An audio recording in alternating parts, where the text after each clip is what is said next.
Adeline's Porcupine, written by Bobby Strickland, illustrated by Catherine Rathke, and printed by Baker Books. In Zealand, they say, at the edge of the wood, where Adeline Addison's little house stood, a family of porcupines made their abode in an old hollow tree by the side of the road. Their little tree home was too small for the bunch, and with 17 children they lived in a crunch. To make matters worse, Mrs. Porcupine knew she would soon have a baby to add to her crew. At last the day came when her baby was born, a sweet little daughter, but small and forlorn. Her thin little body was covered with quills to protect her from danger and keep her from chills. "I'm afraid we can't keep you," the sad mother cried, as she wrapped up her baby and took her outside. "We have nothing to feed you. The cupboards are bare. I must find you a home where you'll have proper care." So within a small basket her poor baby lay, to be left on sweet Adeline's doorstep that day. Then the sad mother hid in the bushes and prayed until Adeline found where the orphan was laid. "A present," said Adeline. "When did this come?" And she looked for a note to see who it was from. Then she heard a small whimper and saw a pink snout. "It's a baby," she cried, "and it wants to get out. It's a porcupine baby. She's hungry and wet. Oh, come inside, little one. I will make you my pet."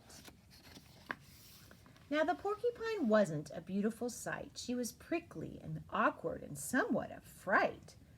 But because she was kind with a heart like pure gold, her beauty inside was a joy to behold.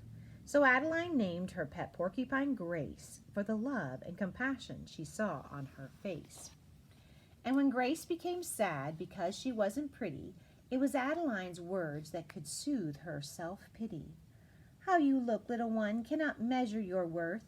In your heart you're the loveliest creature on earth." Pretty soon Grace's quills were in need of a trim. It was time for a bath. She looked rather grim. So Adeline took her to Pretty Pet Grooming for expert attention, so they were assuming. Yet as soon as they got there, the outing was doomed. All the upper-class pets had come in to be groomed. There were arrogant Afghans and stuck-up Siamese and fluffy red chow-chows who spoke in Chinese, parrots and ferrets and silver-white Persians, pot-bellied pigs in all possible versions. And there on her throne at the end of the hall sat Penelope Poodle, the queen of them all. Penelope Poodle was snooty and proud. Her soft curly coat was white as a cloud. She was pampered and privileged and well pedigreed, but remarkably evil in word and in deed. Her family tree could be traced back to France, and she'd fake a French accent if given the chance. Her collar of diamonds and matching barrette had belonged, so she said, to Marie Antoinette. "Tomorrow's the pet show," Penelope scoffed, "and we're here to be beautiful, fluffed up, and coiffed. As for you, Porcupine, well, you might as well go. Only beautiful pets can compete in this show."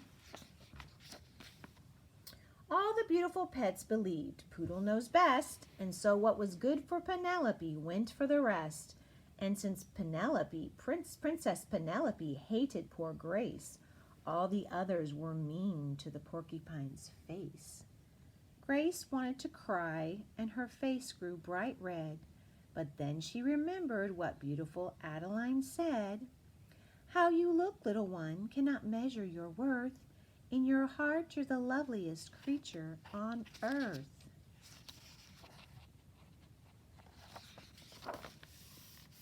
"Come along, little Grace," announced sweet Adeline. "We will enter this show, and your beauty will shine." So Adeline took little Grace to her room and sprinkled her pet with her sweetest perfume. Then she gave her a couple of vitamin pills and tied purple ribbons on each of her quills. "Oh, how precious," said Adeline, looking at Grace, and the tiniest smile lit the porcupine's face.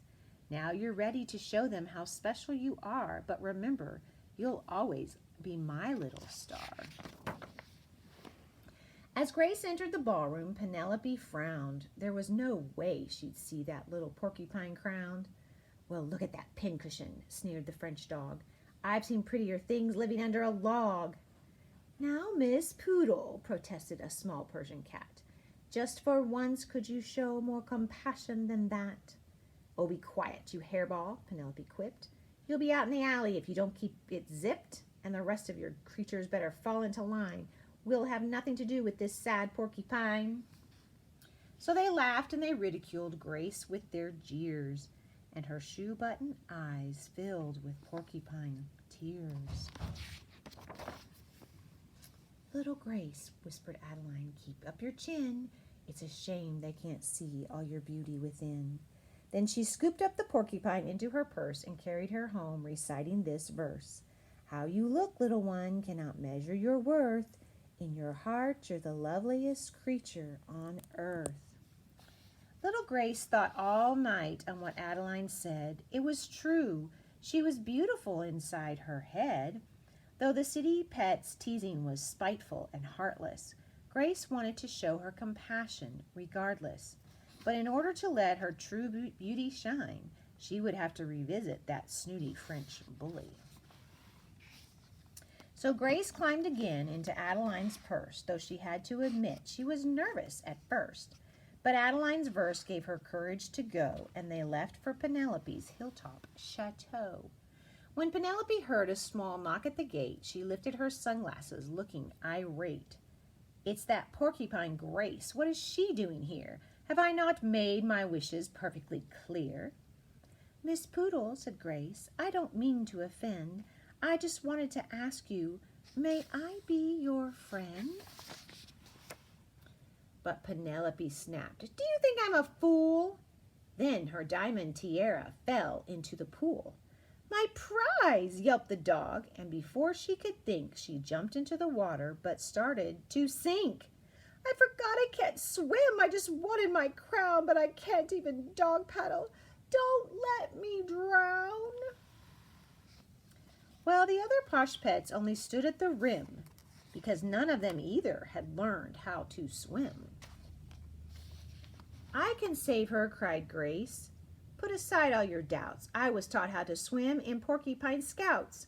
With the speed of a dolphin and skill like an otter, little Grace used her quills to cut into the water.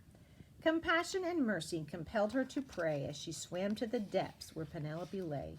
Now I ask you, dear God, give me strength from above as I show this poor poodle the power of love. Then she grabbed the limp dog by the back of her neck and courageously dragged her out on the deck. Her heart had no pulse, her lungs no inflation. I'll have to do snout-to-snout resuscitation.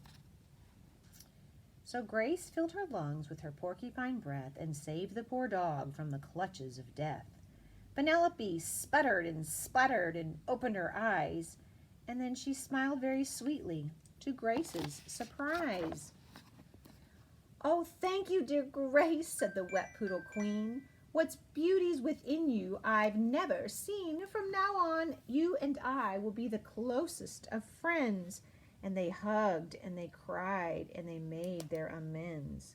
So Grace became loved by the pets of the town, and they joyously gave her Penelope's crown. The Zealand Gazette came to cover the story of Adeline's porcupines risen to glory. And on the front page was Penelope's face with a headline atop that read, Dog Saved by Grace. So Adeline patted her porcupine's head and whispered to Grace as she tucked her in bed, How you look, little one, cannot measure your worth. In your heart, you're the loveliest creature on earth. You know true loving kindness will set you apart. Others look on the outside, but God sees the heart. The end.